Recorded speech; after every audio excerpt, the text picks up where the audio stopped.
Okay, today is what I call Native 8 Tree Planting Day. Continuing to work on some habitat. I had some trees come up, volunteer trees that I potted last year. These are some maples.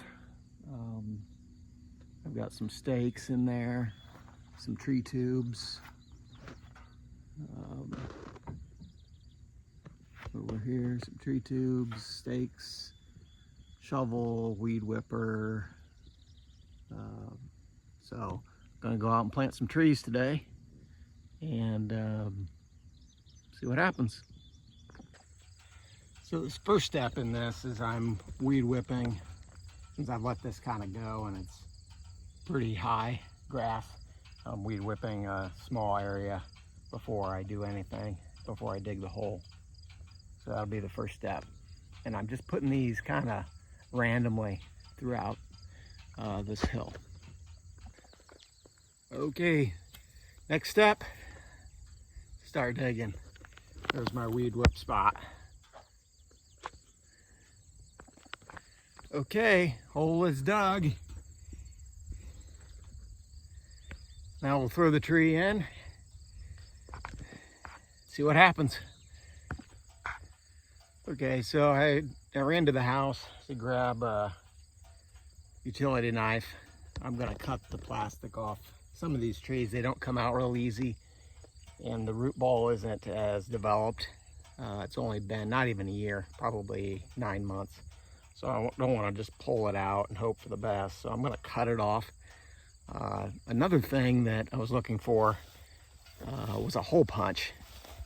You would think I could find one. My wife Laura was a huge scrapbooker, so we've got all kinds of devices to make scrapbooks devices, but I could not find one.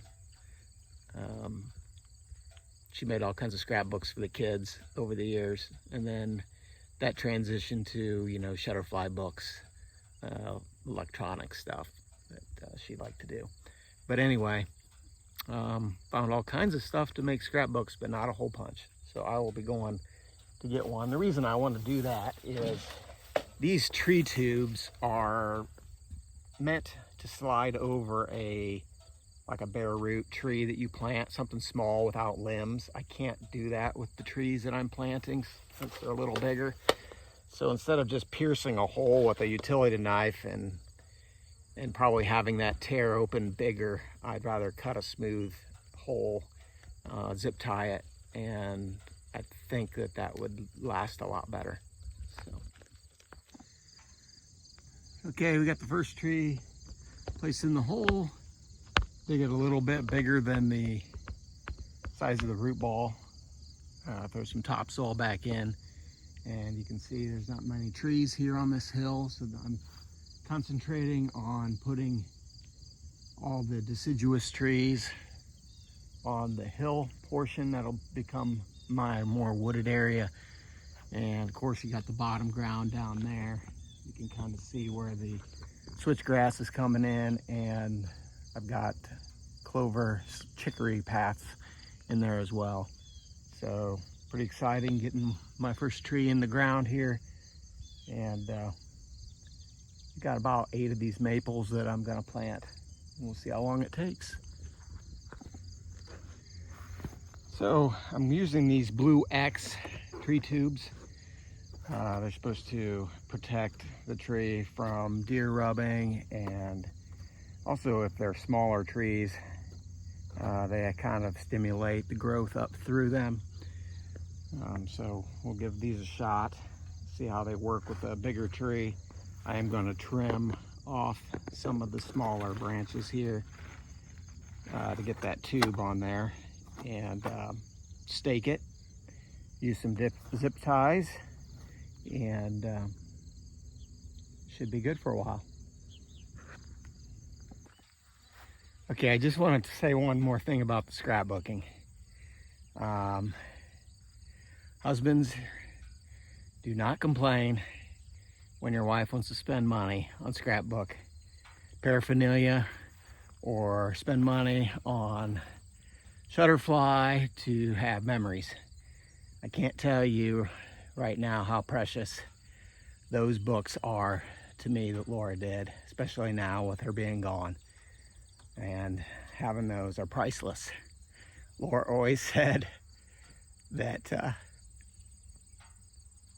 if we ever had a fire, those would be the first things she would grab out of the house. And looking back, I can see why she says that.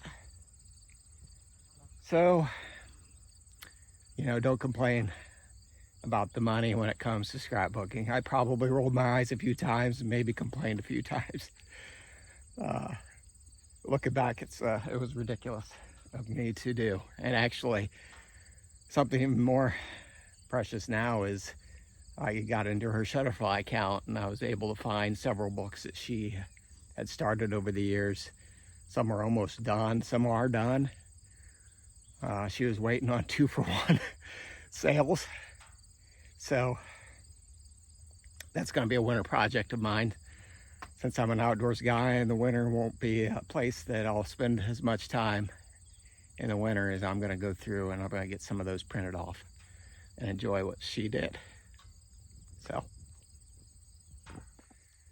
So a little tip, I'm going to be watering these, and I don't want the water to just roll down the hill. We're on a hill here, and so what I like to do, and I do this even on flat ground, is I'll take the old sod that is there when I dig the hole after I knock all the dirt off of it, and I take that sod and I kind of wrap a ring around the tree, and then when I pour buckets of water on it, the water stays on the root ball of the tree and doesn't just roll down or roll off. So here you can see where I've done that.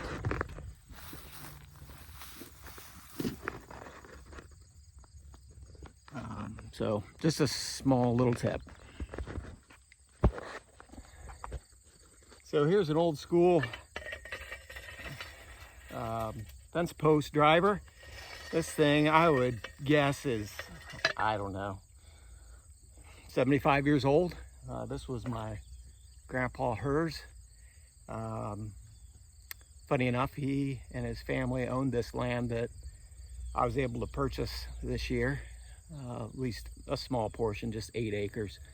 But he farmed this, and he planted this grass on this hill because of erosion. So of this 8 acres, about maybe about 2 acres of it, 1.5 acres was unfarmable. And it's always been this cold season grasses. Not the best for habitat, but that's why I've elected this to be an area where I put deciduous trees and create a wooded area. He did plant those pine trees over there, and a lot of them have died. They're probably 75 years old as well. So yeah, just a little history. Here we are. My grandpa owned this land, and I'm using his post hole driver to do this project. So, pretty cool. So grabbed a couple more trees, got 2 in the ground. This one here, I don't know. It's got leaves, but they don't look the best, but I think I'm gonna give it a shot. This one looks a lot better. These are probably 6-7 foot trees that I transplanted in the fall last year. They were along the woods. So we'll give these a shot too, and hope for the best. Okay, so here we are in my chicken coop. You can see what it's used for now. Used to have chickens. That was a good thing for the kids. They enjoyed it for a few years until the chickens stopped laying eggs when we wanted them to. They would molt, and we'd feed them tons of money and food. And I remember Laura, she would stop in an elevator up in Signet and bring these 2 big, huge bags of cracked corn seed home. I think she loved doing it. She loved the fresh eggs. I just remember pulling those big bags out of her car and just dust being everywhere. But anyway, I was going to point out, I bought these tree tubes, about 100 of them on Facebook Marketplace. They were really cheap on on there. But if you buy these brand new, they're not so cheap. Believe it or not, they're just plastic, but they get a premium. But anyway, I noticed some of them already have hole punches in them. So he must have had the same issue with some of his. So I'm going to root out the ones already punched, and we'll give that a shot. So thanks for listening. So I couldn't imagine doing this project without this Honda Pioneer. I bought this, it's 2 years old. I bought it this year. Decided to sell. I had an old golf cart that I bought last year from a guy. I think it was 10 years old, but anyway, I bought that to get Laura around the property. She was struggling with mobility with her hips, primarily. She had a hip surgery, total hip, because the chemo destroyed her hips. Never got the second one done. But so I sold that golf cart and sold an old four-wheeler that I had and used that money to buy this, and just more practical for me. I'm glad I did it, because there's no way I would have been able to get around and move the sort of materials that I have on this without it. So okay, so here's one finished. I had to go to the dollar store and get a hole punch. The ones that were already punched,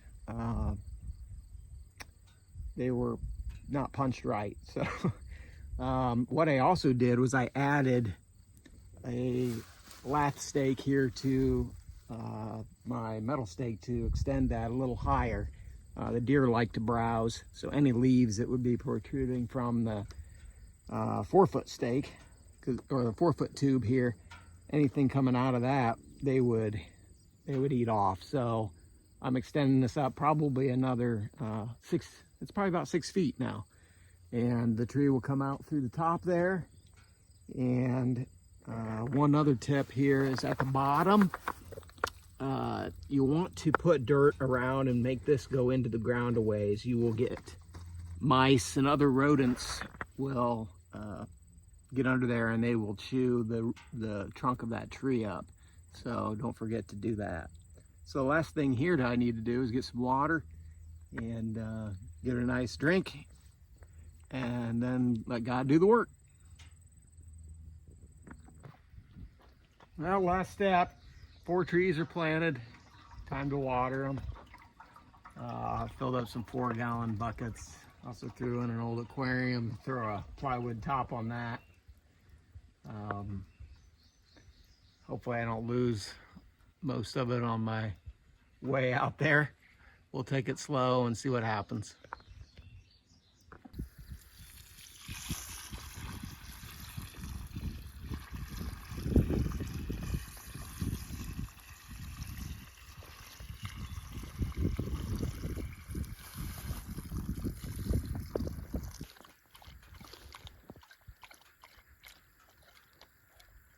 Bailey enjoying a drink.